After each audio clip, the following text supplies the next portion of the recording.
It was going to be a boring morning because all Sunday morning watches were simply boring. This announcer came on almost hysterical, you know. This is for real, the bombs are falling, the Japanese are attacking Pearl Harbor, this is not a practice. To tell you the truth, I felt courageous. I was very honored to be chosen as one of the first to strike the opening blow. I was walking across the campus with a friend of mine, and somebody yelled across at us, and it just made a profound impact at that very moment. The planes came in close and just raised havoc on the ships in the harbor. You could actually see the pilots. They came so close. All of those young men who were blown off or knocked off in some way from the Arizona and the other ships were swimming through water on fire. We had to cancel our comedy show and had to quickly put a serious thing on, talking to the troops and everything, wishing them well and God bless them and everything.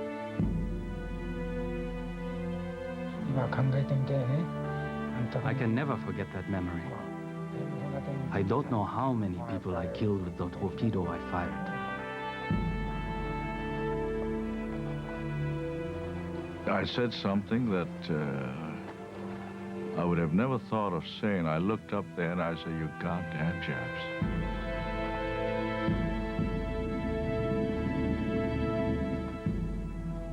I felt as if the scrolls of history were speeding out of control. My life changed from a 19-year-old kid to a 19-year-old man in a matter of hours.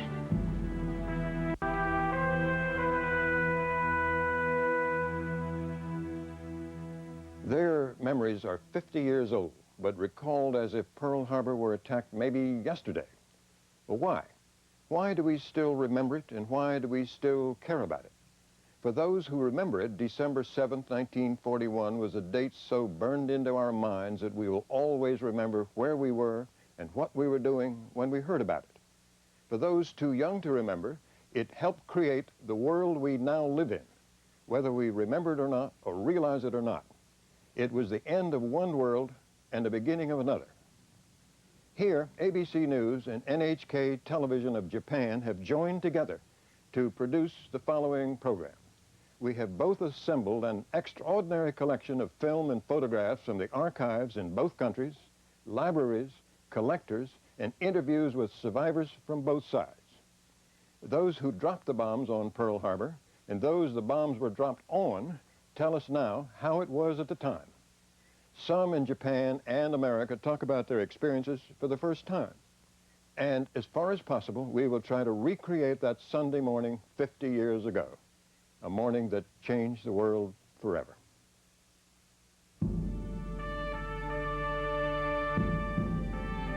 Pearl Harbor, 2 hours that changed the world with David Brinkley.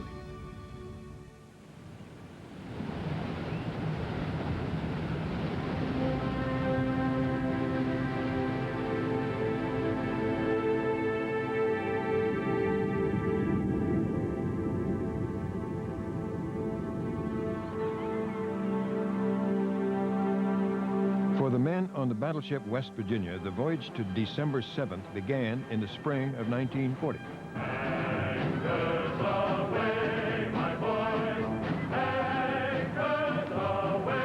In April, the U.S. Pacific Fleet was ordered out of its home port of San Diego on maneuvers. It was just like a routine sailing, just some of the guys' wives was on the pier and said goodbye. Richard Fisk was a Marine bugler stationed on the West Virginia. Everybody aboard ship was really kind of excited, you know, because we're going to the Hawaiian Islands. And of course, in those days, I was just made my 18th birthday, and I'm thinking about a lot of hula girls with just grass skirts, you know. The maneuvers took them 2,000 miles to the west, and the next time the West Virginia, the Oklahoma, and the Arizona and their sister ships dropped anchor, they were in a place called Pearl Harbor, a shallow water naval base in what was then known as the territory of Hawaii.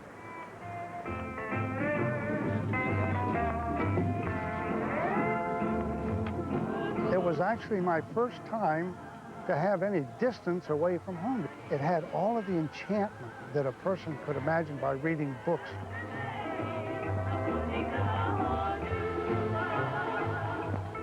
Wes and Bud Height, two brothers, had never left home before.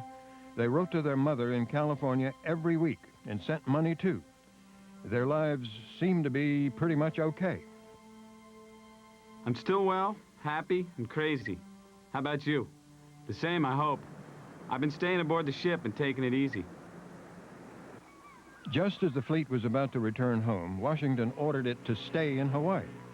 So Pearl Harbor, or Pearl as they would call it, became their new home. And the sailors were delighted to stay on in the American paradise. What was our fleet doing at Pearl Harbor anyway? The commander of the Pacific Fleet argued against moving it here, but President Franklin Roosevelt insisted, and the commander who argued with him was shipped out. The reason for the move? The Japanese were aggressively and brutally seizing an empire in the Pacific, expanding it rapidly. Roosevelt didn't like it and thought maybe showing the fleet and the flag would cause Japan to hesitate. It didn't.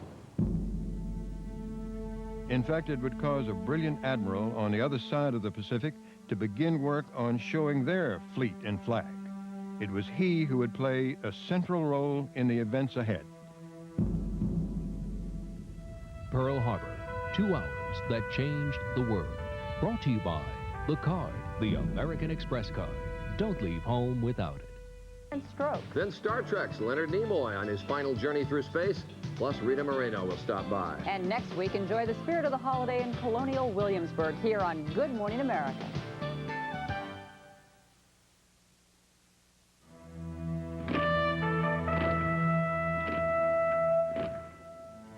January 1941. This man is on board a Japanese battleship working quietly, carefully. He is designing a remarkable, almost fantastic military plan. His name, Admiral Isoroku Yamamoto.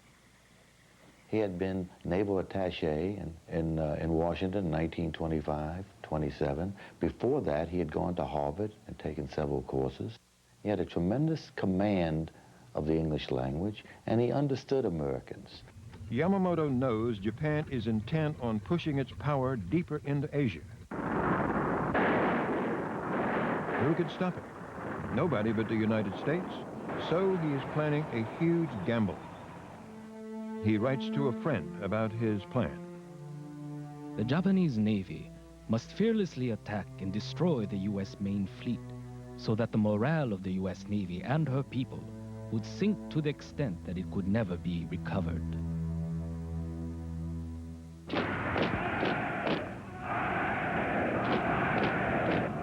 For over a year, Adolf Hitler has been conquering Europe. And now France has collapsed. Japan sees it's a good time to invade the old French colony of Indochina, a good time to grab oil in the Dutch East Indies. Eric Severide was reporting news for CBS. It was still, in their mind, the age of empires. The British had theirs, the French, Dutch, and others. We, in a sense, also. Who are we to say they couldn't build an empire in their area of the world?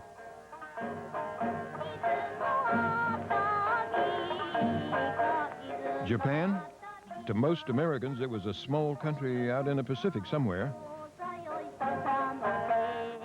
A land of shrines and gongs and people in funny clothes, one of those strange places you see in the National Geographic. In truth, Japan was a poor island nation with mountains and very little usable land, no oil, no minerals at all.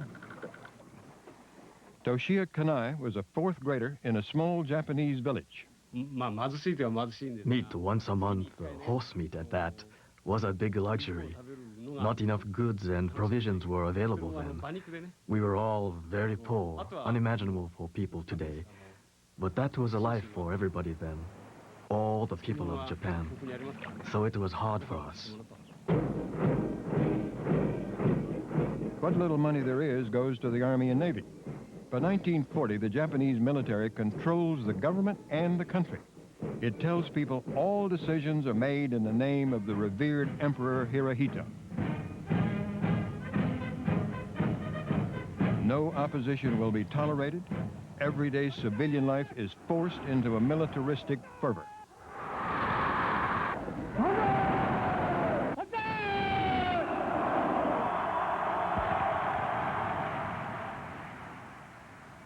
Even a young American boy like Don Gorham, who grew up in Tokyo, is caught up in the military tide. There was the Japanese equivalent of ROTC in Japan. Without taking that, even a foreign national would not be able to graduate from the Japanese school system. They would sit me on a beach situation, they would sit me on a small hillock, and I'd found a red flag, and I was the enemy. So my colleagues would come and try to shoot me down or kill me.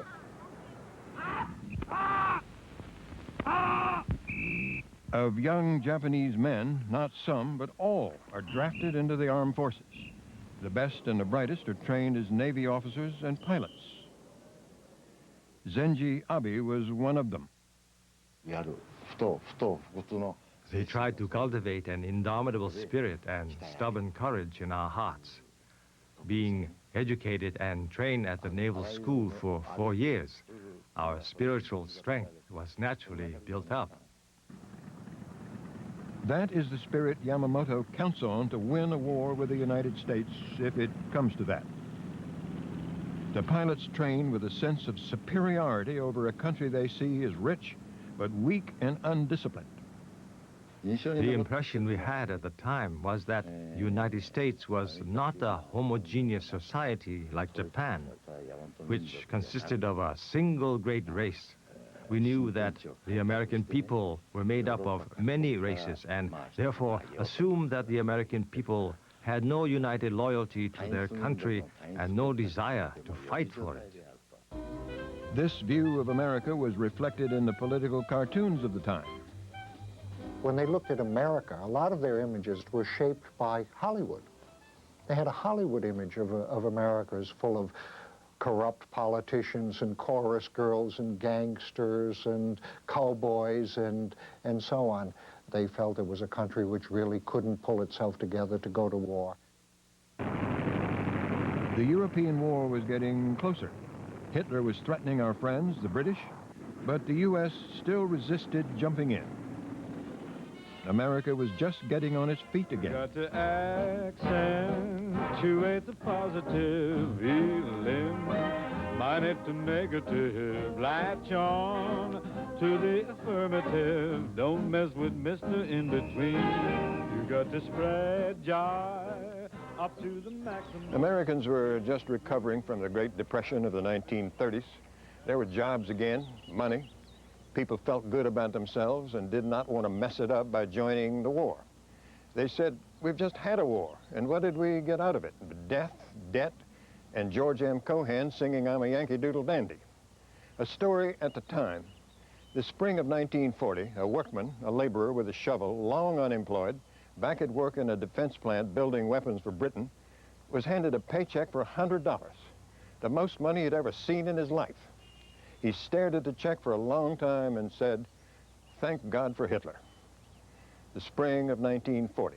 Again, it was America as Americans thought it should be. Papa drove to work or rode the trolley car. Mama stayed home. Cars cost $500. Gasoline, 15 cents a gallon. A 3-bedroom house, $15,000. Interest, 3%. Very little income tax. The spring of 1940. Peace and growing prosperity. The cherry trees blossomed pink and white. The petunias grew in the window boxes. Good movies, no crime. Was this the best of all possible worlds? They thought so. Franklin Roosevelt had won an unprecedented third term by promising to keep us out of the war in Europe. long as it remains within my power to prevent, there will be no blackout of peace in the United States. In saying that, he was bowing to the political power of the isolationists, now in full cry. We demand the truth from our leaders. One of their leaders was Colonel Charles Lindbergh, the first to fly across the Atlantic alone and a great American hero. We believe that the security of our country lies in the strength and character of our own people, and not in fighting foreign wars. Americans were focused on the war in Europe and generally unaware that the United States and Japan had been in conflict for several years over the Japanese invasion of China. The Japanese didn't go into Asia saying, okay, we're going to conquer Asia. They went in saying, we're going to liberate Asia from the colonial yoke of the Europeans and the Americans. And many young men who went to war died believing they were liberators. Japan's claim it was liberating China was ludicrous to Americans, particularly when hundreds of thousands of Chinese men, women, and babies were murdered in what was called the Rape of Nanking. The U.S. sent China $50 million in war relief.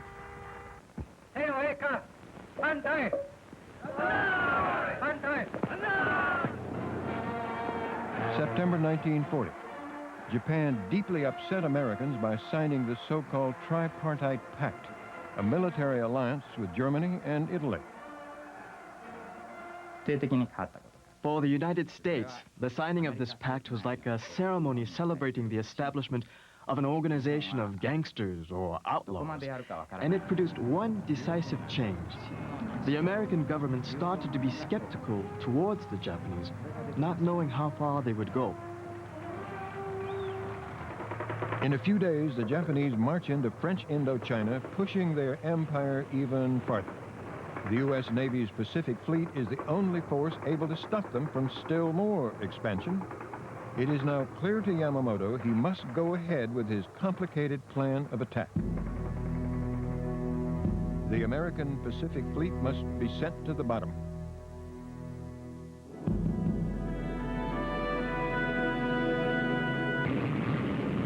February 1941. Two new commanders arrive at Pearl Harbor for tours of duty. For the Navy, Admiral Husband E. Kimmel. For the Army, General Walter Short. Now there's 75,000 American military people in Hawaii. They spend most of their time drilling and running through simulated alerts.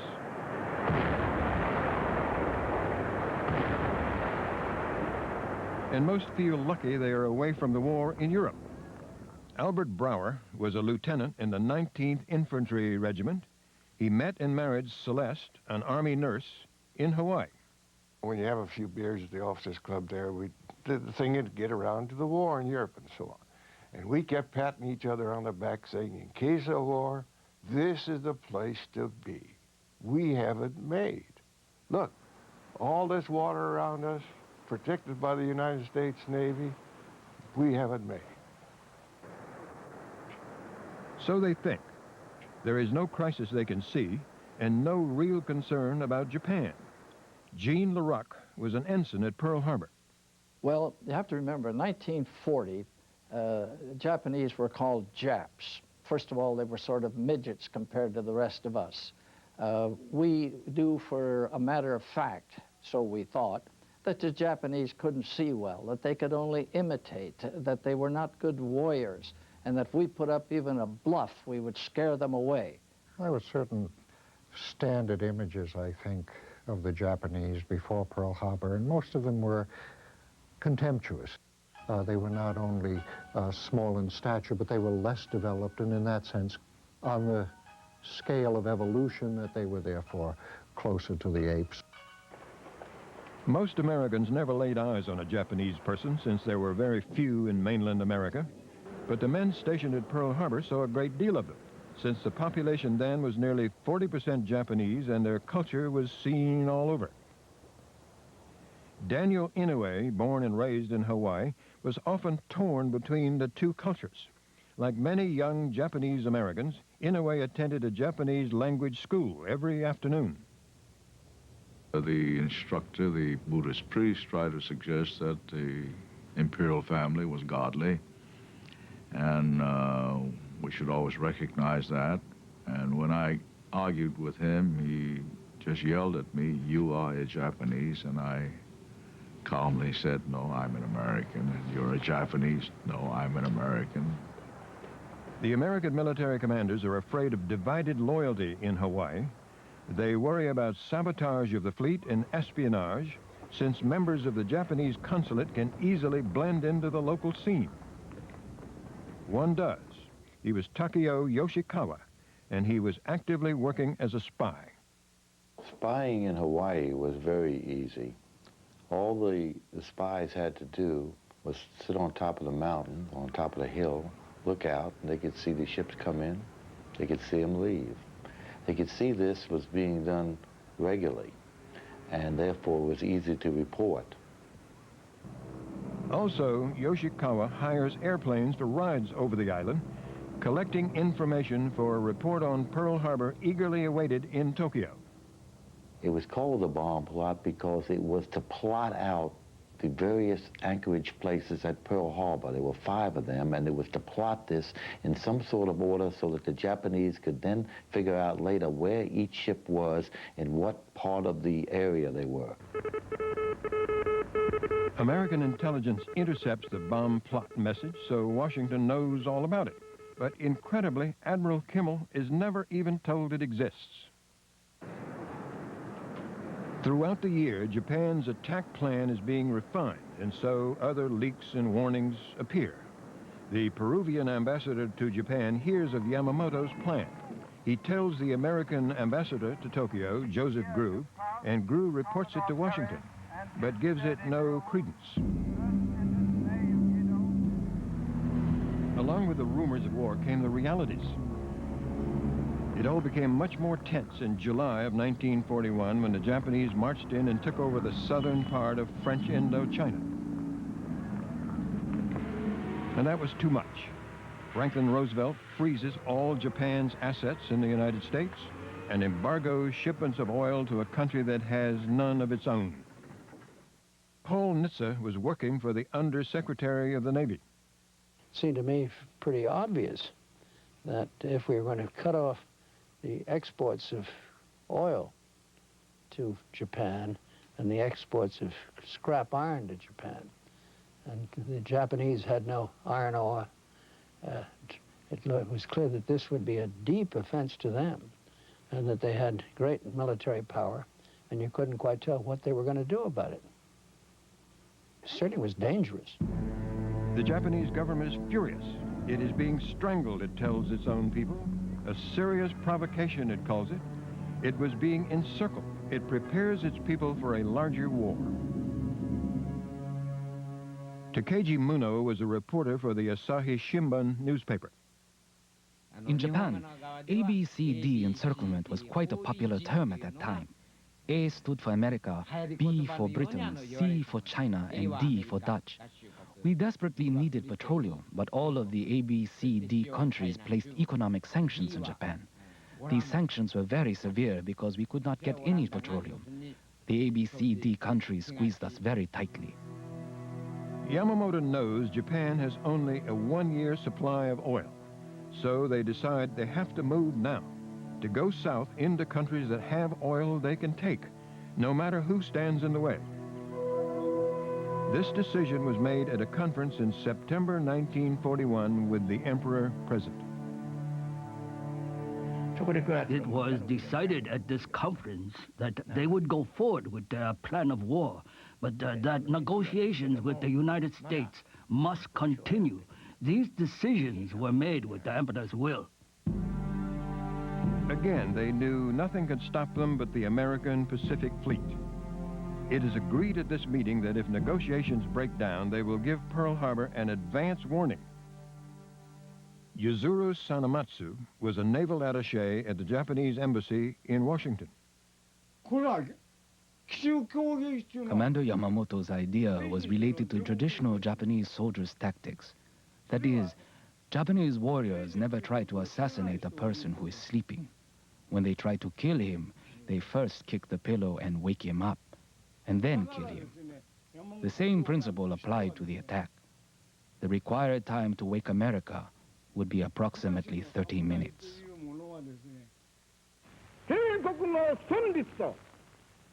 In October, 51 days before the attack, Hideki Tojo, planner of the China policy, becomes Prime Minister of Japan. Tojo was a real samurai. He was a soldier's soldier. When Tojo is appointed as Premier of Japan, this signals to the Japanese people that the warlords are in power as never before, and that they may even go to war with the United States. The military planning moves quickly now. So does Japan's diplomacy.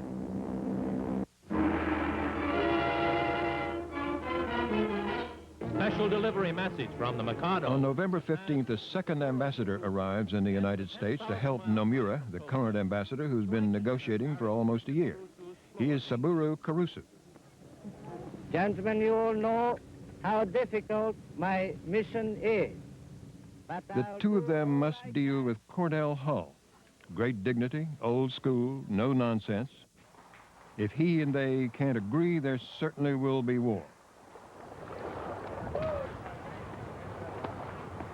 In the meantime, the daily routine of sailors at Pearl Harbor goes on as usual. Life is quiet, pleasant, easy. On November 22nd, Wes Height writes from the Arizona to his mother in California. Hello, Mom. This is your bad son again. Boy, have I been catching hell for not writing. I don't know why you worry about us so much. If anything happened to us, you would hear from the Navy the first thing. So until you hear from them, there's no need of worrying. I'm safer on this battle boat than I would be driving back and forth to work if I was home. 4 days later, on November 26, at the highest level of American government, Secretary Hull sent a note to the Japanese Foreign Office. Bluntly, he orders Japan to get out of China.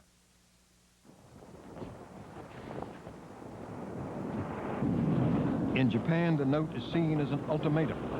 The same day Hull's note arrives in Japan, the Japanese fleet departs from Japan, loaded and ready, and sailing toward Pearl Harbor.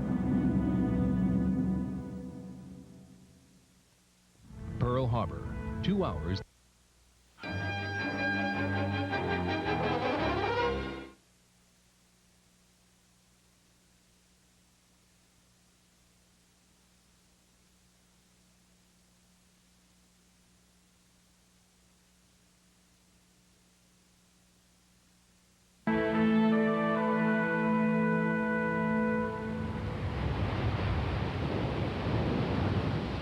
The Japanese combined fleet heads toward Hawaii through wintry seas, far to the north of ordinary shipping lanes.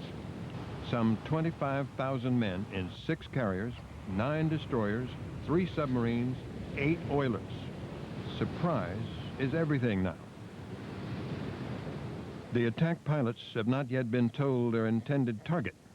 They learn now it is to be Pearl Harbor. Totsuya Otawa was a bomber pilot on the carrier Soryu. If it was permitted, I would have wanted to jump up and shout, "Hooray!" There was a stir among us when we heard it. I thought then what a happy man I was to be able to participate directly in this historic moment. Furthermore, when I heard I was ordered to be the leader of the level bombing unit of the first attack group, I literally felt I was given a man's job. On November 27th in Hawaii, General Short reacts to Washington's war warning and places the Army Air Corps on alert. But Washington specifically directs against alarming civilians. General Short interprets the warning entirely in terms of preventing sabotage. He still thinks the threat is from the Japanese-American local population. He orders planes on all airstrips moved to the center of the field where they can be guarded more effectively. Lieutenant Ken Taylor was an Army Air Corps pilot stationed in Hawaii. We were on an anti-sabotage alert, so there was some concern about the ethnic population.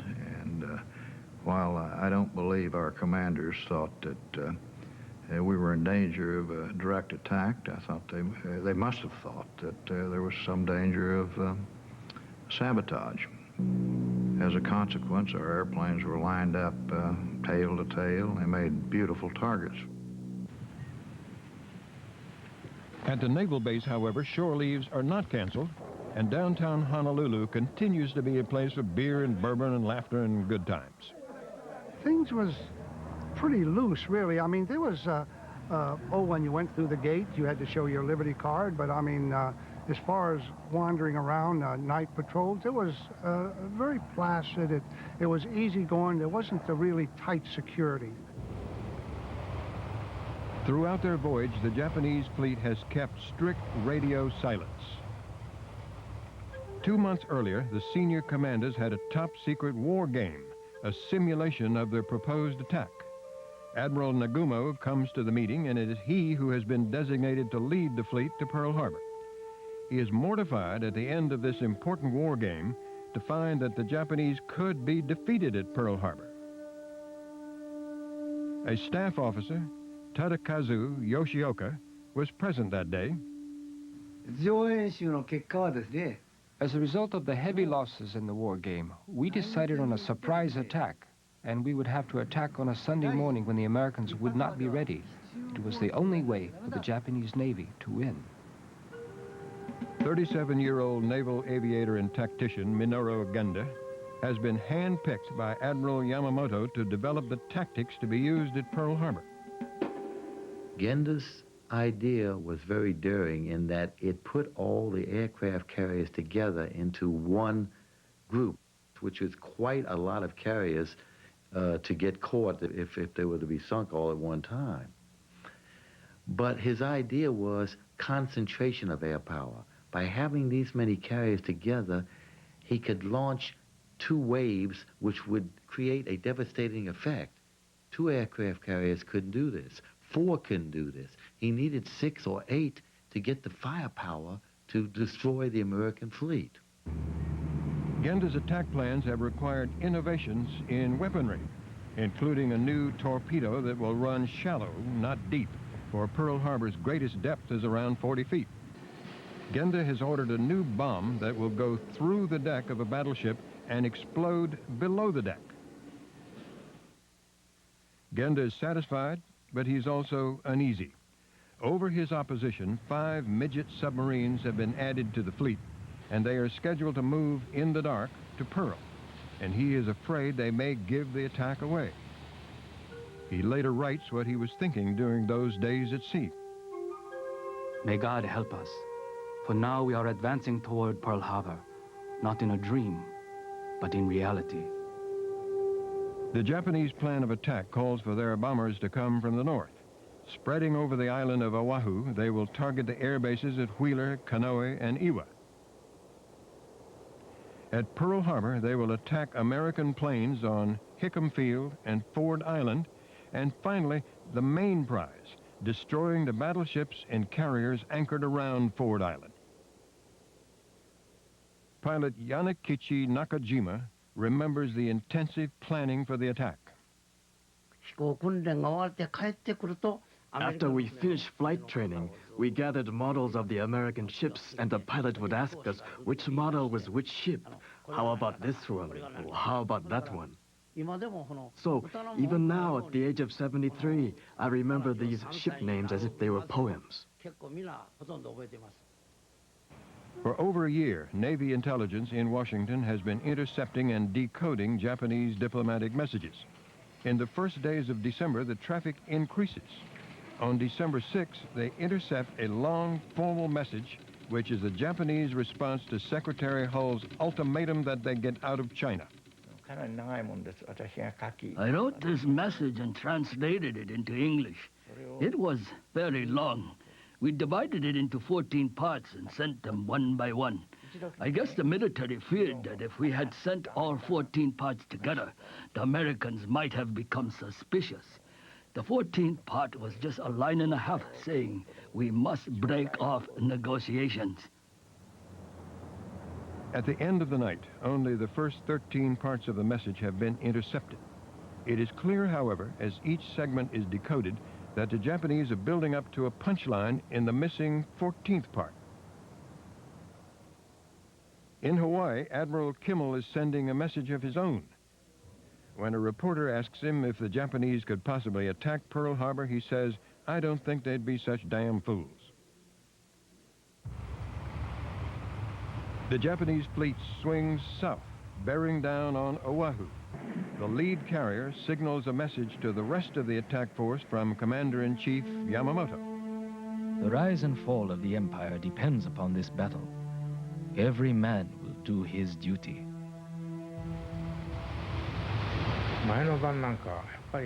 The night before the attack, I could not sleep. I thought I would die the next day, so I drank 6 bottles of beer. But I couldn't get drunk. I couldn't get sleepy. I was awake all night until the morning came.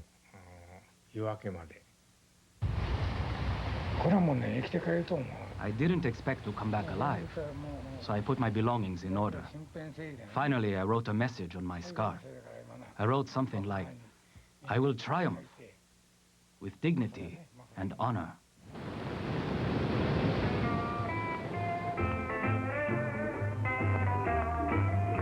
We were dating at the time, I mean, quite steadily, and Saturday night we always spent at Hickam Field. And so we, as usual, went to the officers' club and went dancing and got home quite late, actually. It must have been about 1 or 2 o'clock in the morning. And there was no inclination that we're going to have any problems. I mean, things were quite serene. Beautiful night. And it was a memorable night for members of the USS Arizona Band. They returned late to the ship after competing in the Navy's big band competition. My wife and I went to the Royal Hawaiian Hotel's Saturday night dance. It was a beautiful night. It was winter, of course, which meant it was cool but not cold. Most of the women wore long dresses, and at midnight, Harry Owens played Sweet Leilani. This was a song he had written himself in tribute to his baby daughter. In Washington, at 9 o'clock on the night of December 6, 2 important events. President Roosevelt, deeply concerned that things are getting out of hand, sends a message directly to the Emperor, inviting him to a face-to-face meeting. Ironically, at the same time, Navy intelligence delivers to the White House the first 13 parts of Japan's reply to Secretary Hull. After reading this, Roosevelt turns to his longtime confidant, Harry Hopkins, and says, "Harry, this means war." What the president does not know, and what nobody on the American side of tomorrow's war seems to know, is where or when. It would come, of course, out there where Harry Owens has just finished playing Sweet Leilani. Pearl Harbor, 2 hours that changed the world, will continue in a moment. 6. Joe Scipio back home in Norristown tonight at 11.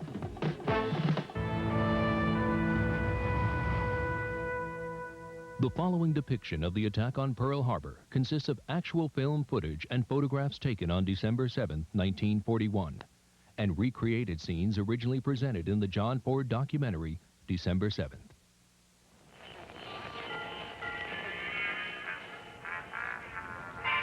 At Pearl, most people have turned in. Honolulu radio station KGMB is on the air, but on this night with new listeners, the approaching Japanese fleet. I had the mid-watch. I was a radio operator on this ship, and the mid-watch ran from 12 midnight till approximately 7 o'clock the next morning, or breakfast or whatever. And we didn't have any indication that night at all. It wasn't anything but routine messages for the entire mid-watch. Lee Goldfarb served on the USS Oglala. The next morning I was relieved and I went to my bunk with the idea of getting a little sleep and then meeting my friends in Waikiki. That was the plan. At 5:50 a.m., the fleet's 6 carriers, now about 220 miles north of Pearl, increased speed and turned to the east into a brisk wind to launch their planes.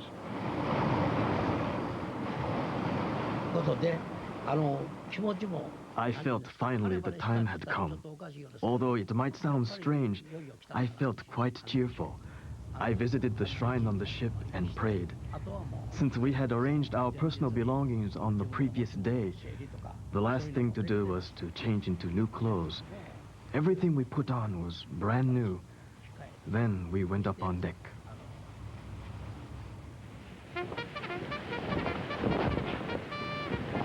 Just before I was sounding reveille, this was around 6, a little after 6 it was, we saw this float plane come over.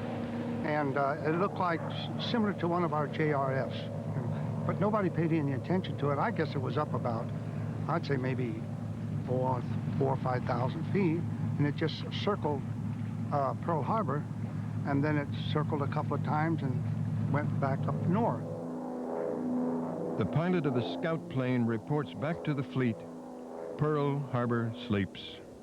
The morning of December 7th, the main targets of the Japanese attack plan are lined up at anchor.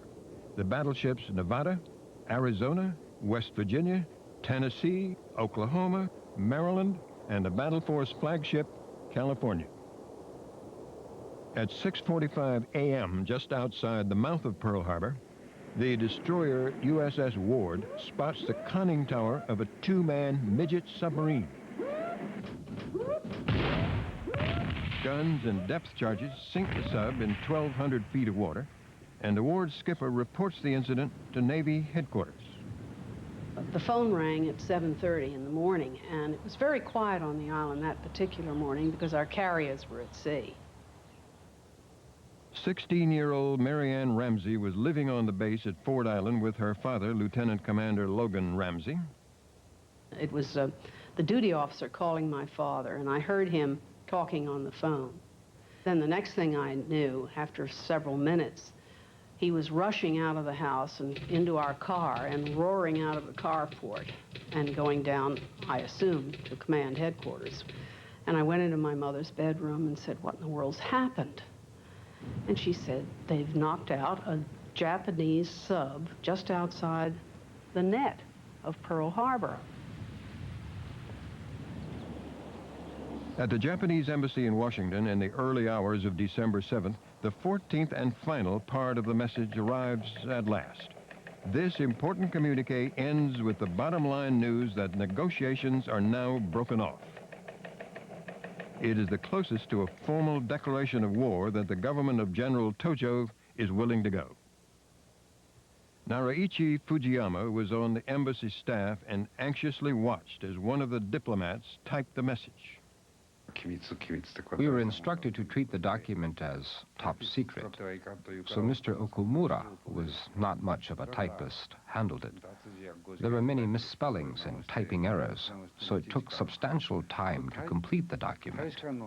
It would have only taken an hour if we had asked the American professional typists at the embassy. The instructions state precisely that the message should be delivered at 1 p.m. in Washington, which is 30 minutes before the attack is to begin. They do not make the deadline.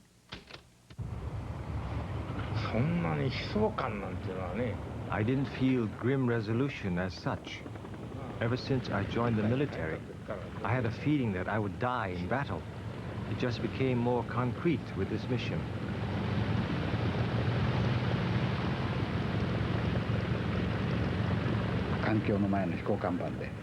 We were lined up on deck. The pilots were briefed unit by unit by the ship's captain, the wing commander, and the squadron leaders. We got into our planes and started to warm up the engines. But the ship was rolling heavily, so the takeoff was postponed 20 minutes. It seemed like a very long time. Finally, we got the signal. It was getting light, but the sun had not yet risen. The fighter planes of Akagi took off first, then those of Kaga, and our Soryu and Hiryu.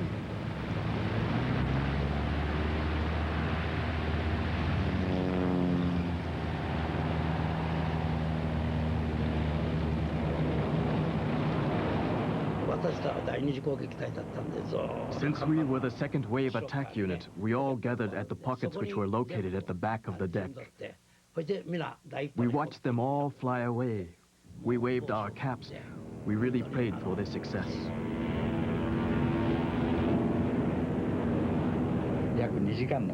For about 2 hours, we flew through huge clouds, spreading like the ocean. Our flight group was very large, over 100 planes. We were escorted by Zero fighters, and so I felt secure. Instead of anxiety that the Great Pacific War was beginning, I had the serene feeling that I was going to be a man, that I was about to flower and bear fruit. I wasn't tense at all. At a few minutes after 7 a.m., the primitive radar equipment on a hilltop above Pearl Harbor picks up a remarkable image. It is an image that the two operators on duty have never seen before. George Elliott remembers that day. As I was looking at the 5-inch oscilloscope, we saw this large flight of planes out at 137 miles. And instead of a little blip, it was just an enormous thing, almost a quarter of an inch wide and as high as it could go on the screen. And we plotted it at 702 at 136 miles, I think it was, or 132 miles, I'm sorry. And of course, I sent it into the information center. I talked to the switchboard operator. Well, when the call came back, Lockhart, being nearest the phone, answered the phone and spoke to the lieutenant that told him to, in essence, to forget it, that there wasn't anything to be concerned about. It was the Americans' last chance to ignore a warning about Pearl Harbor. I happened to look down and saw the northernmost point of Oahu through an opening in the clouds. At that moment, I shouted unexpectedly in a very loud voice, "I did it!" Just after that, I received a signal from Fuchida to get into a formation to prepare for the attack. It was the first radio signal of the day. It said, "Go." As soon as we got that signal, we fired a test of our tail guns. Ba ba ba ba. Suddenly, when they heard that, Zero fighters, dive bombers, and the torpedo bombers dove. It must have been about 7:45, 7:50. We saw a bunch of airplanes coming in, but they were coming in from all over the place. So we thought this was going to be a regular drill that we normally have. And nobody got too excited about it until we saw these planes start forming around, and then the torpedo planes went along the mountain, and they were coming right down the channel there, and they were aiming right for the battleships.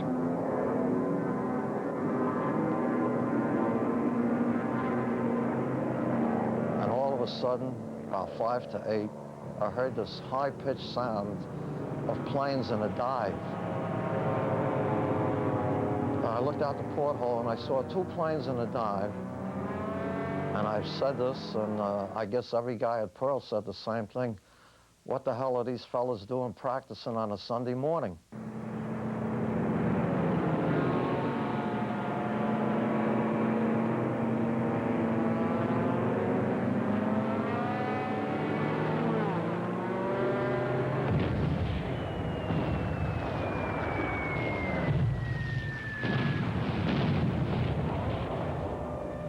It didn't take long for us to see the red circle on the plane, so we knew we were under attack.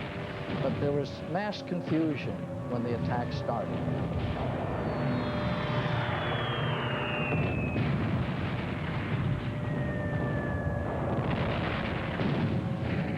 Japanese planes are also bombing Kanoe Air Base, Hickam and Wheeler Fields, where Ken Taylor and the other Army Air Corps pilots are asleep. The night before, they'd been to a formal party at the Officers Club. When you're awakened suddenly as I was, you generally jump into the first pants that you can find, and mine happened to be tuxedo pants.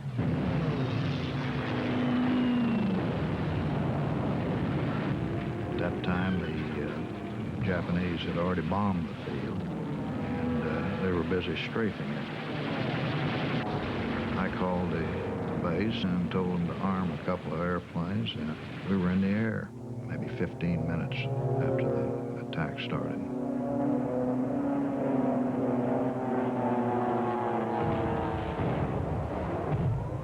There was a lot of excitement in the quadrangle. No officers, basically no officers. So the sergeants began to give their commands. Well, we're just kind of numb. It's just war. It's war. That's all you could think. When we got up on that roof there and I saw the first plane with that circle on it, it sunk in. I said, oh my God, we're at war. The whole family was preparing itself to go to church, and the music was on, and suddenly the music came to a screeching halt, and this announcer came on almost hysterical. This is for real. The bombs are falling. The Japanese are attacking Pearl Harbor. This is not a practice. It is real. And I said something that I would have never thought of saying. I looked up there and I said, you goddamn Japs.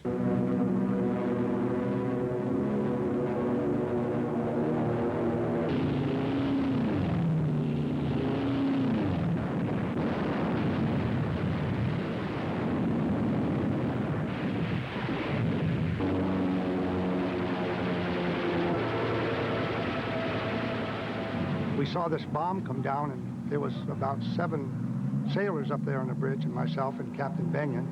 And this bomb come down, and we looked at it, and we said, good Lord, it's going to hit us. And we all hit the deck. And at about that time, that tremendous explosion.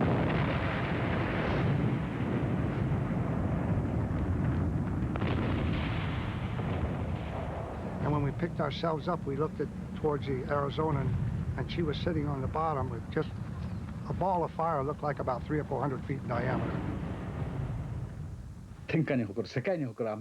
Now we had given this world-famous American Navy a first blow. And I was the one who had made this first strike. I had been trained all the way for this moment. Now all this training was rewarded. Since the bomb weighed 800 kilograms and the weight of the plane itself was 2.5 tons, the plane suddenly lifted when we released the heavy bomb.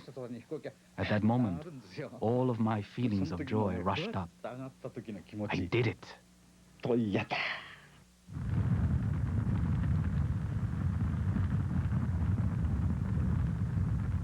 8:05 a.m., the end of the USS Arizona. Though it was not clear at the time, the ship had become the final resting place for over 1,000 men, including Bud and Wes Height, just one of more than 30 pairs of brothers killed on the Arizona.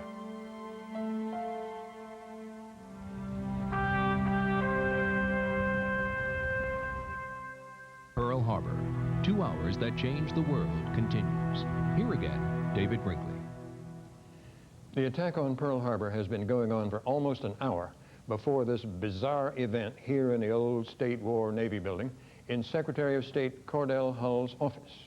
Kurusu and Nomura, the Japanese ambassadors, arrived with a 14-part message for Hull. They were over an hour late with it because nobody in the Japanese embassy could type. When they meet Hull, he already knows what's in the message, and he knows the attack is already underway. He makes them wait and then rushes them out, saying, in all my 50 years of public service, I have never seen a document so crowded with infamous falsehoods and distortions. The ambassadors know nothing about their own government's plans for that day, and oddly enough, Secretary Hull does not tell them that the Pearl Harbor battle has been going on for nearly an hour. The first wave units had been attacking. There was a lot of black smoke filling the sky. Black smoke rose to 3,000 meters. It was swaying toward the west like a giant tail. When I saw that, I felt the attack was successful. The first wave is over.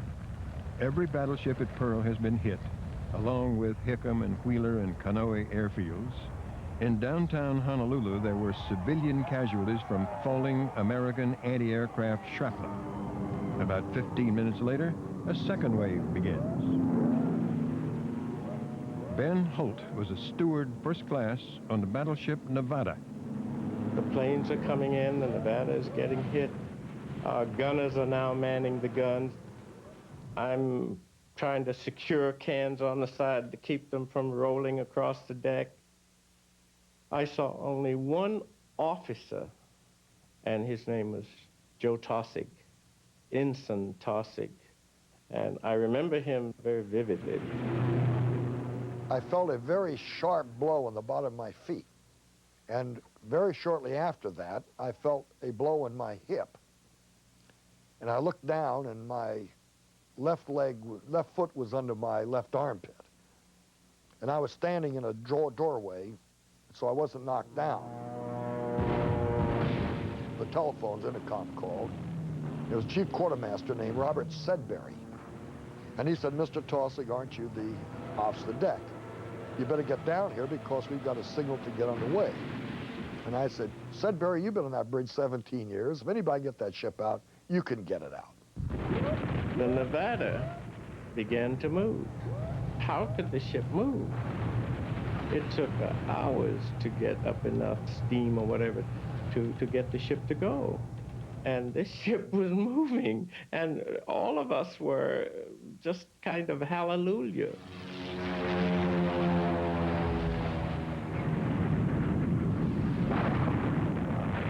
Now, by this time, we'd had a torpedo to hit us on the port side by number 2 turret, and that had torn a 40 by 20-foot hole in the side of the ship. So we were flooded forward pretty badly. But Sedbury got the ship out, which is probably one of the greatest seamanship maneuvers of all times, because the Arizona had blown up ahead of us. As we went by the Arizona, we passed her so close aboard, we caught fire all along the starboard side. And that created a lot of problems because the anti-aircraft crews would not leave their guns, despite the heat. And we lost an awful lot of people, got burned. As soon as we got near the mouth of the harbor, the sky opened, and an umbrella of planes and bombs and so forth concentrated on this huge moving battleship. A battleship had survived and was still navigating its way toward the mouth of Pearl Harbor. We all started to vomit.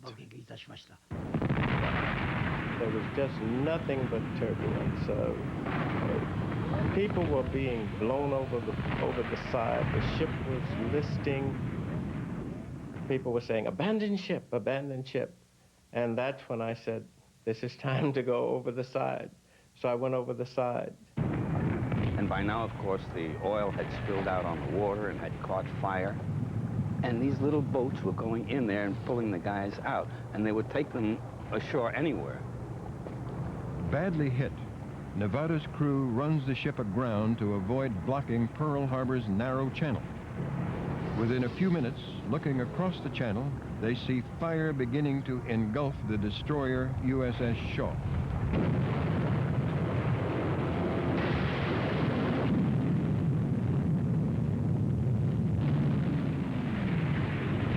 Bomb blast on the Tennessee sends a rain of shrapnel onto the deck of the West Virginia, tied up alongside. And then we heard a kind of a yell, and we looked over about 7 or 8 feet from us. Captain Benyon was laying on the deck, and he had a tremendous wound. But Captain Benyon never indicated that he was in any pain or anything like that. But he was continually giving orders, and he lived for about, maybe 10 or 12 minutes before he finally died. The first young sailor that I saw who was so horribly burned. But he was covered with oil and nude. I think that he was so covered with oil, his nudity was obscured by it. And he was holding his hands out from his sides because the flesh was hanging in shreds. And he must have swallowed burning oil, because he pointed to his mouth like this, and he had very, very blue eyes and very, very whites of eyes, which were accented by this filthy black oil that covered him. It was a medical nightmare. Broken bodies were hauled from the water like fish, some injured, some dead. The wounded were rushed off to hospitals, schools, even homes, and nobody on Oahu could tell if the Japanese would return with even more bombing and strafing. It was rumored they had been invaded. We have witnessed this morning a severe bombing of Pearl Harbor by enemy planes, undoubtedly Japanese. One of the bombs dropped within 50 feet of KTU Tower. It is no joke, it is the real war. The city of Honolulu has also been attacked and considerable damage done. This battle has been going on for nearly... Fighter pilot Iozo Fujita sees his attack leader's plane leaking fuel. He flies close enough to see Captain Iida's face. He used hand signals to tell me, my airplane is out of fuel. I'm going in for a suicide attack. Waving goodbye, he flew off into a sudden dive toward the Kaneohe Air Base. I realized I was going to see his final moment. I was circling, watching his airplane. When his plane merged with a shadow, he disappeared in dark smoke. I lost my favorite leader right before my eyes, and my tears welled up and blinded me. But there is no time for grief. Fujita takes command of the fighter group. Their task now is to destroy the planes at Wheeler Field. And there, his squadron confronts Ken Taylor and 3 other American planes. And I did a Shondell, came back and got right on one's tail. What I didn't realize was that I wasn't on the end of that line, I was in the middle of it. And somebody was doing the same thing to me, and the bullets started coming through the canopy and through my arm and exploding in the cockpit. And this really got the adrenaline to going. And I was just about as excited as a guy could be, and turned out all right. Didn't hurt me, the wounds were minor. I went right on with my business. Did mess up my tuxedo pants a little bit. The attack had come before Admiral Kimmel had left his home high above the harbor. He stood mute on his neighbor's lawn, watching the Arizona explode, lift out of the water, and sink back down. The Pearl Harbor attack must have been devastating. Here he had been at the epitome of his career, the apex, the zenith, the height of his career. And now he could watch it going up in smoke as he looked out the windows and watched the great battleships die one by one. A bullet allegedly passed through the window nearby him and grazed his shoulder. He is said to have said, it would have been more merciful if it had killed me. Washington swinging Sammy Baugh has one of his aerials pilfered, and the Eagles are on their way. Back in Washington, the big news had not yet arrived. And at the old Griffith Stadium, the Washington Redskins are playing the Philadelphia Eagles. On the PA system, calls begin to go out for various officers to report immediately to their duty stations. Clearly, something is up. I was at home in Arlington, and we were going to have some people in for the Redskin game. And all of a sudden, over the radio, I heard it once and flew upstairs to get dressed twice. And on the third time, I was on my way to the White House in my car with a lump in my throat and just shocked beyond compare. Incredible that this could happen. And I got there in time to take Steve Early's press conference. Neighbor knocked on the window and pointed to my radio. I turned it on. That was the first I heard about it. So we rushed downtown. I can remember driving down the Rock Creek Park road right behind the Japanese embassy, and could see the smoke coming up. They were burning their papers. And I spent the evening in the White House press room. It was a madhouse. We had an open microphone. There was no censorship. and a few four-letter words escaped into the American air from frustrated reporters.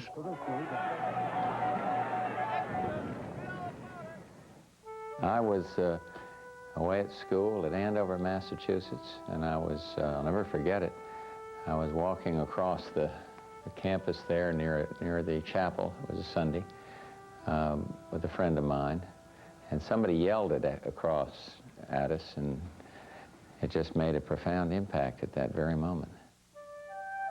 Prime Minister Kiichi Miyazawa was a university student when the attack occurred. I read the announcement on a library bulletin board at the campus. It reported the results and the achievements of the attack. Upon reading this bulletin, I was very shocked.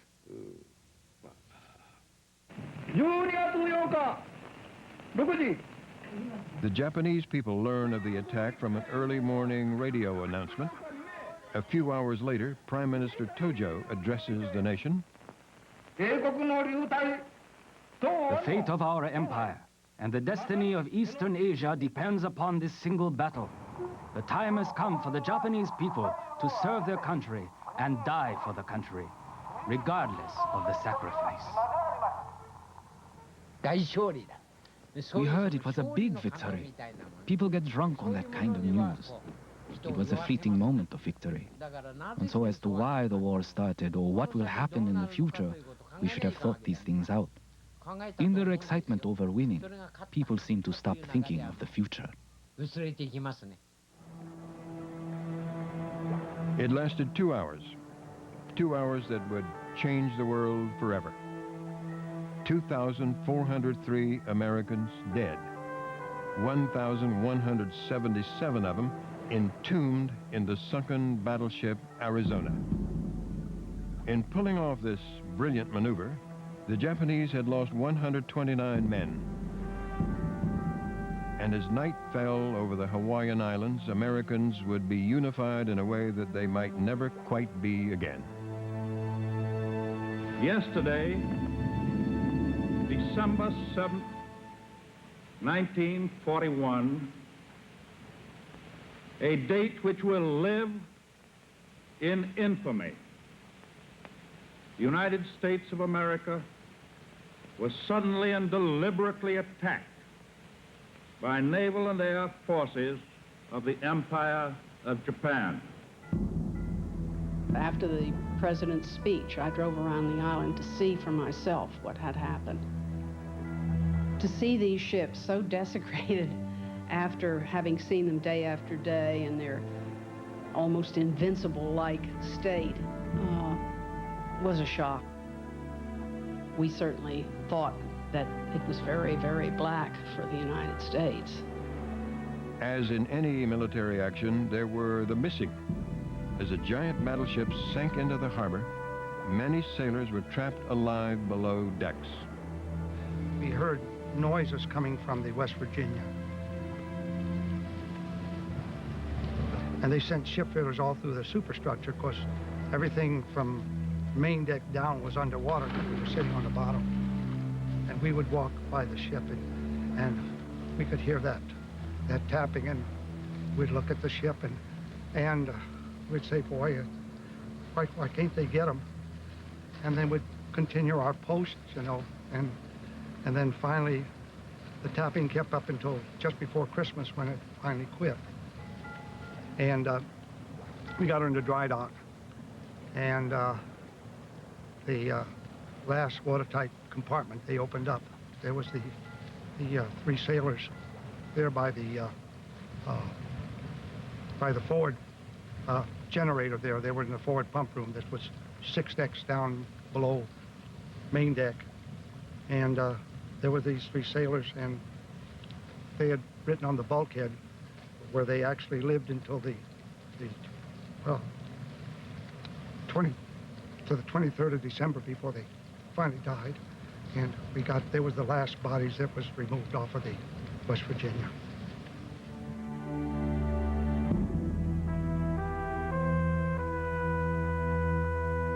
Two hours that changed the world will continue in a moment. Let's remember Pearl Harbor.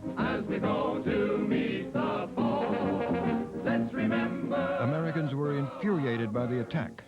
Young men, in anger, crowded into military enlistment offices by the thousands. At Pearl Harbor, in time, ships were raised from the bottom and repaired. Japan's attack would have been even more destructive had the carrier fleet been in port. It was not. Or if they had hit American dry docks and oil tanks. They did not.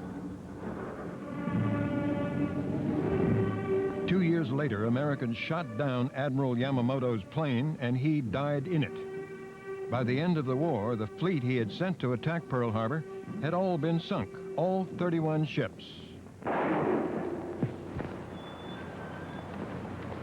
And General Tojo was convicted of war crimes and hanged. To death by hanging. I have never understood, I may never understand why The American commanders, Admiral Kimmel and General Short, were so poorly prepared they were found negligent and their careers were destroyed. In later years, some revisionists claimed Franklin Roosevelt knew the attack was coming and did nothing to stop it because he wanted this country in the war. To most people, it never made much sense, and no one ever proved anything. As military battles go, it was small and brief. It was over in 2 hours. Brief, yes. Small, yes. But its effects and their memories are simply overwhelming. These are only a few of them. The attack forced the United States into the greatest war in history with its uncounted and uncountable death, debt, and misery. That war brought the world's most terrible weapon, the atomic bomb, and the human race's most barbaric act, the death camps. It destroyed some of the world's great and irreplaceable art and architecture, and it produced a new map of the world, an ugly one. And so it still holds our attention, including, we hope, the attention of those too young to remember any of it.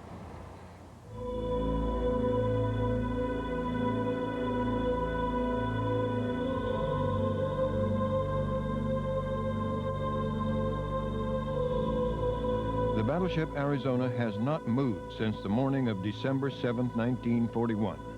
1,177 of her crew members were entombed inside forever.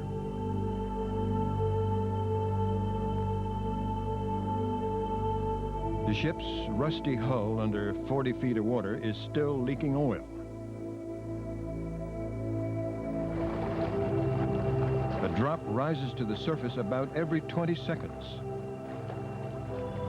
It is sad and spooky, like a message silently floating up from an underwater tomb.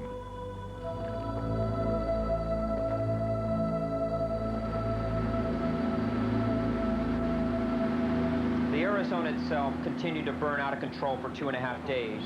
The Arizona had sunk as a result of a direct hit into her forward magazines that had ignited over 1 million pounds of explosives. The memorial itself spans the wreck of the Arizona but doesn't touch it. It was placed here in 1961 and dedicated on Memorial Day 1962. There's not much to see now but a sunken battleship, a reminder of a day of American national humiliation. This is where the oil comes up. See, it's just spreading out there. How could it have happened?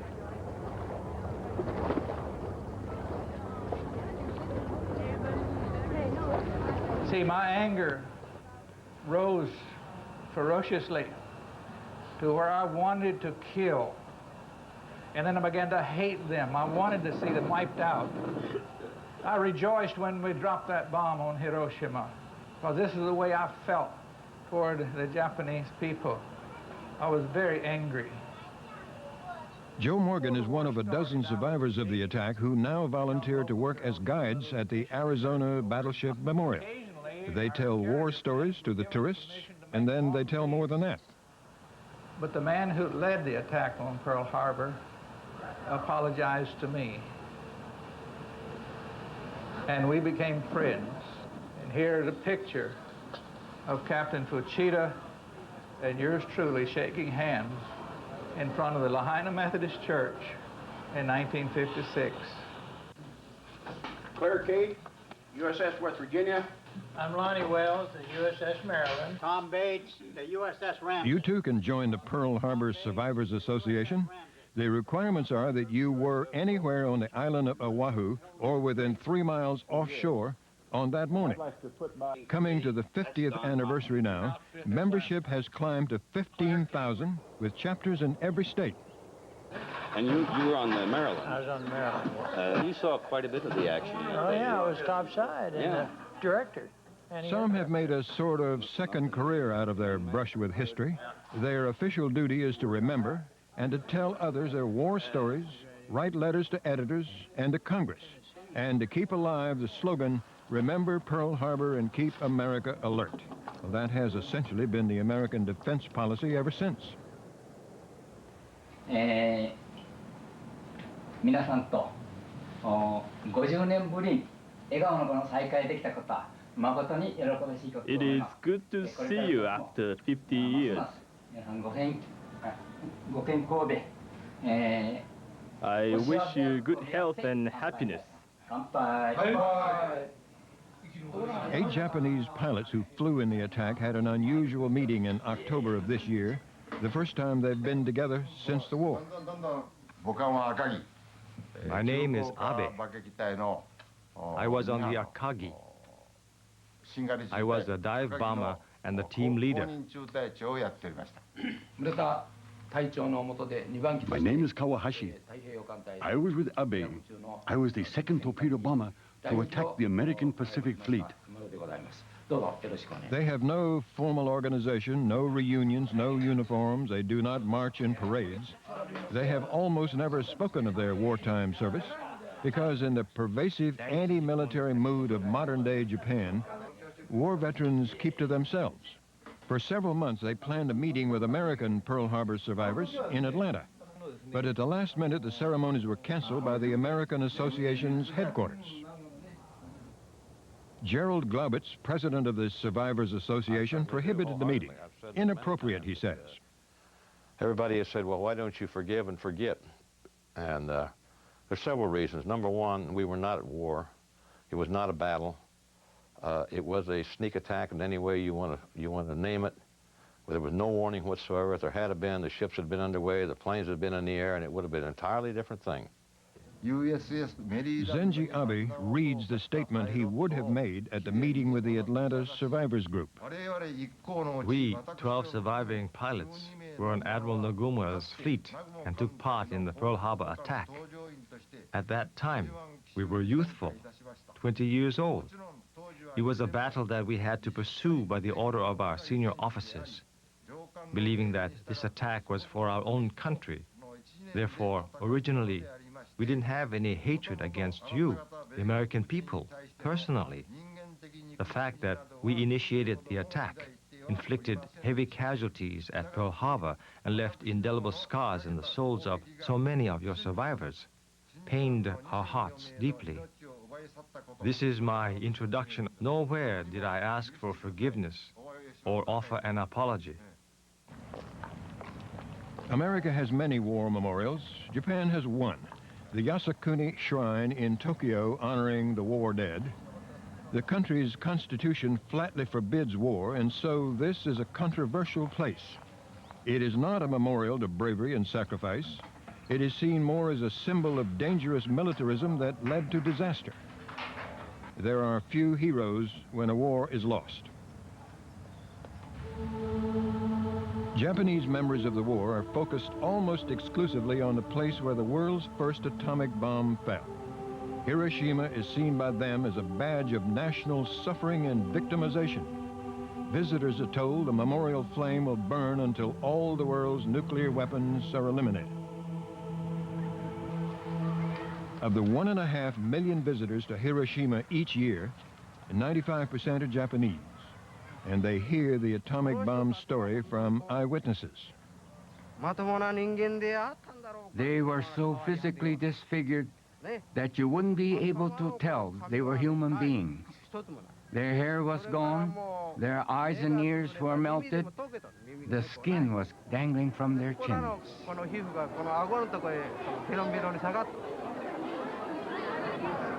The Atomic Bomb Museum is a powerful statement of the anti-war sentiment dominating Japan in the post-war years. For many, the American atomic attack more than balances out the Pearl Harbor attack. Once I was interviewed by an American broadcasting company. Toward the end, the interviewer asked me, "Do you know the slogan, 'Remember Pearl Harbor'?" So I said, "Yes, I know." I said, "Let me ask you a question. Do you remember Hiroshima and Nagasaki?" I asked him a question. He didn't answer. That's how it is. People always try to equate Pearl Harbor with Hiroshima.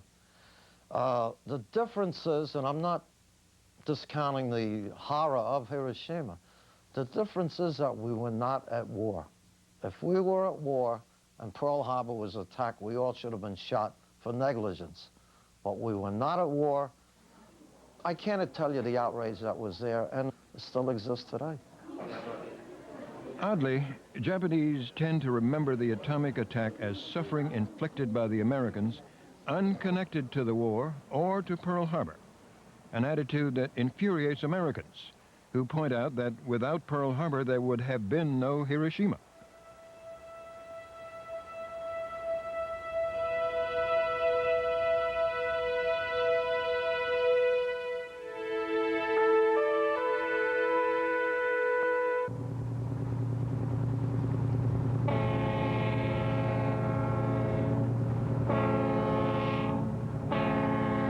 Today, the Pacific Fleet is still in Pearl Harbor, even if there is no threat anywhere in the Pacific. For 50 years, it has been a statement that this country will not be surprised again. You learn not to suck yourself back into some splendid isolation and turn your back on the rest of the world. And of course, when we were attacked in Pearl Harbor, well, we saw that this was, we were in it right up to our eyeballs. And so maybe if we had been more vigilant and less protectionist and more engaged with the rest of the world, all of that could have been averted through diplomacy. I don't know, maybe that's revisionistic thinking, but that is a lesson. And another lesson is, more on the defensive side, be prepared. For 50 years, the U.S. has been prepared, but visitors are not here to see American power. They are drawn by the drama of historic tragedy and the place where it happened.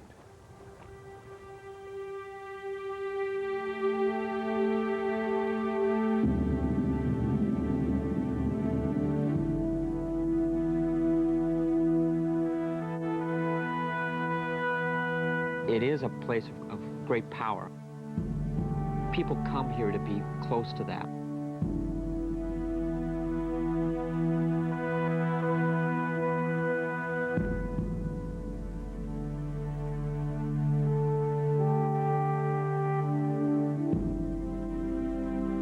We're emotionally tied to this, and even to this day, just the word Pearl Harbor conjures up emotions and feelings with people.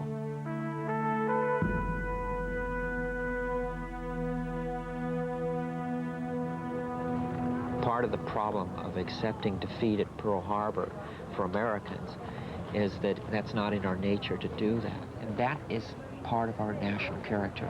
We are winners. So I think that people come here and suddenly find out that America was not always a strategic power, that the arms race they saw that took place in the Cold War had its origins to this hollowed waters of Pearl Harbor, where this ship now rests. It was an American defeat. It did cost American lives, but the war it brought touched every corner of the world. Foreign visitors by the thousands come to the Arizona Memorial, including a few Japanese. For a person like me who did not experience the war, this was truly shocking. We never learned such things in school, and our school did not encourage us to study these things. We didn't gain insight into the war.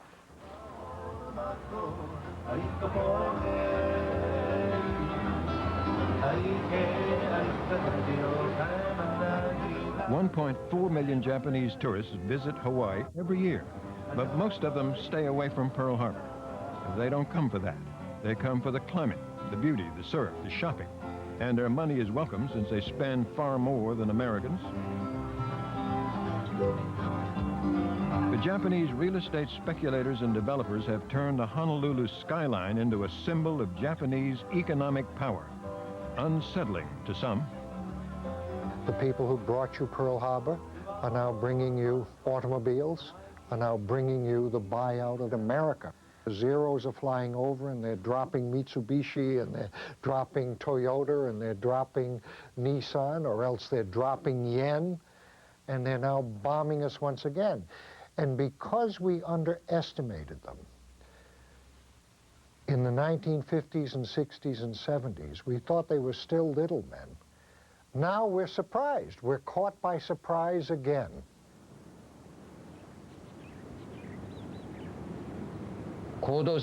If people had learned the lessons of the war, we'd never have driven ourselves to the point where we're now called economic animals, or should I say, money animals. Neither businessmen nor labor unions could care less about the past. No intellectual or even academic has the courage to speak out about the war. The war itself had been considered taboo in Japanese society.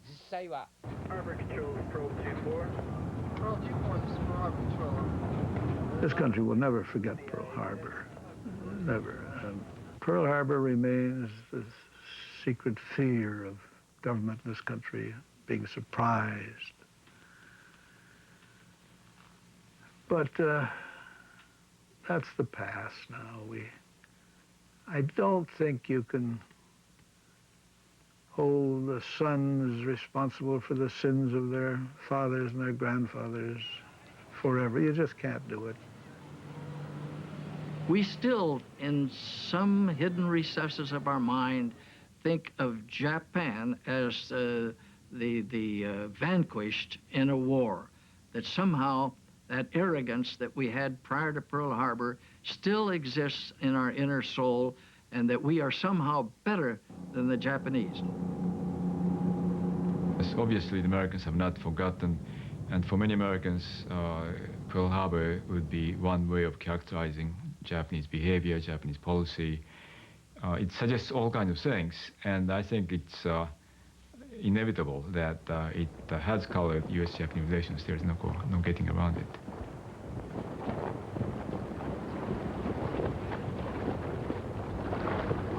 I hope it doesn't have kind of a stereotypical ugliness about it in a context that lingers over from Pearl Harbor and from our being enemies, because we're friends now.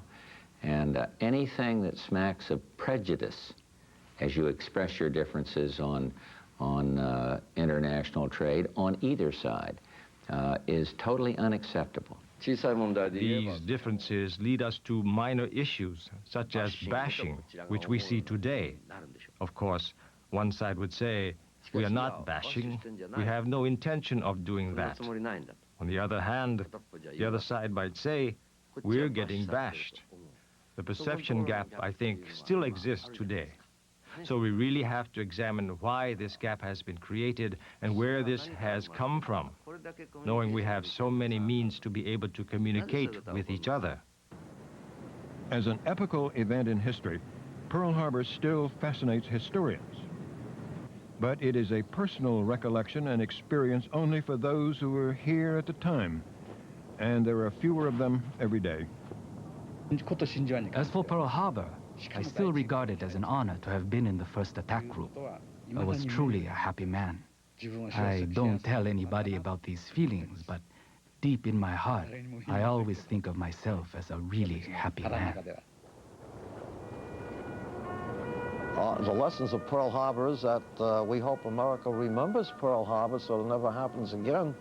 And the basic part of it is to keep America alert. And if we can leave that legacy to our children and our grandchildren and the people that run the country, then those who passed away, I can get corny and say they shall not have died in vain. It's our responsibility to tell our true history honestly. We should tell our people what we did. How they interpret it depends on their own wisdom. The war was a mistake, and what Japan did was wrong. Motivated by excessive regret and shame, our schools avoid teaching about the war and omit the dark side of our history. For the veterans that fought in Europe and fought in the Pacific, they will never forget World War II. If we are able to embrace Germans and not constantly remind them of Hitler, which we don't, then we should be able to do something close to that with the Japanese.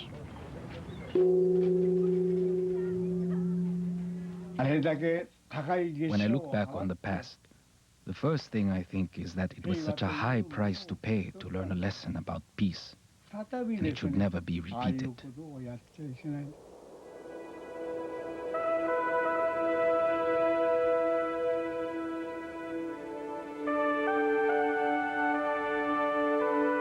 One of the Japanese tourists came up and he was about my age. He pounded his chest. He says, "I'm Japanese. I'm Japanese."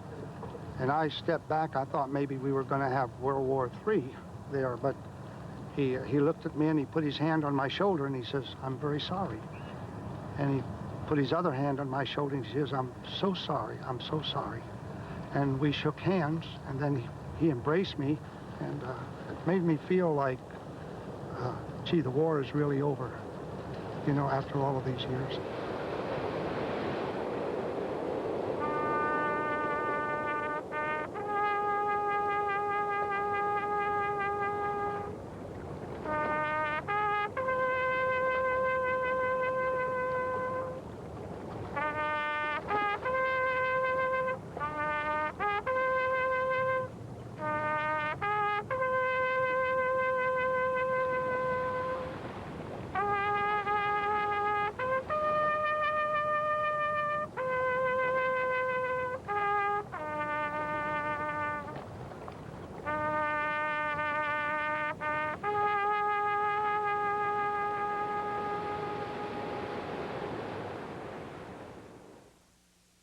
Pearl Harbor, 2 hours that changed the world, continues.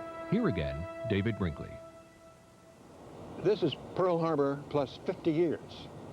After the attack, a Japanese admiral had it right when he said, "I'm afraid we have awakened a sleeping giant." They had. The United States went into the war with military and industrial power of a size the world had never seen.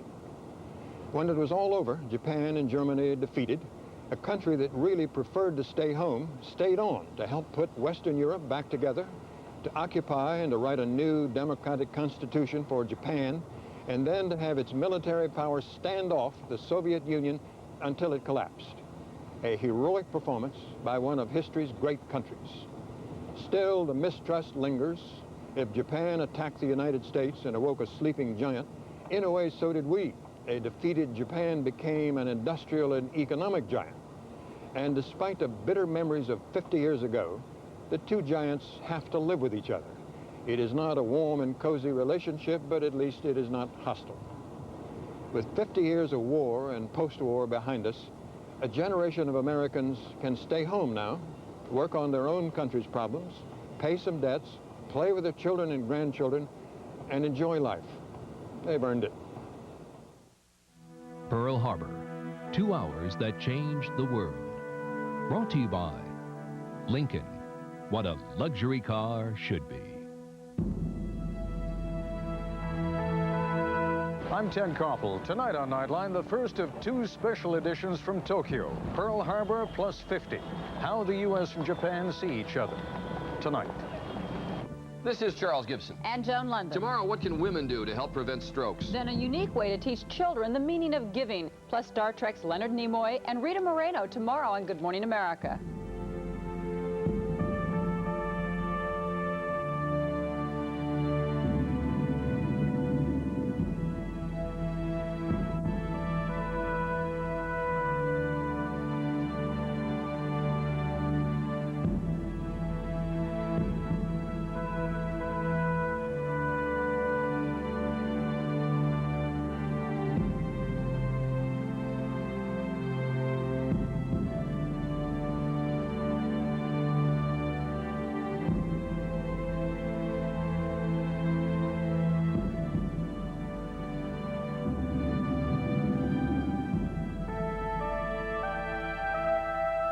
To order a videocassette version of Pearl Harbor, 2 hours that changed the world, use your Visa or MasterCard and call 1-800-ABC-7500. The cost is $19.95 plus $3.95 shipping and handling. If you wish to receive a transcript, please send $6 to Pearl Harbor, 2 hours that changed the world. Journal Graphics, 1535 Grant Street, Denver, Colorado, 80203. This has been a presentation of ABC News. More Americans get their news from ABC News than from any other source.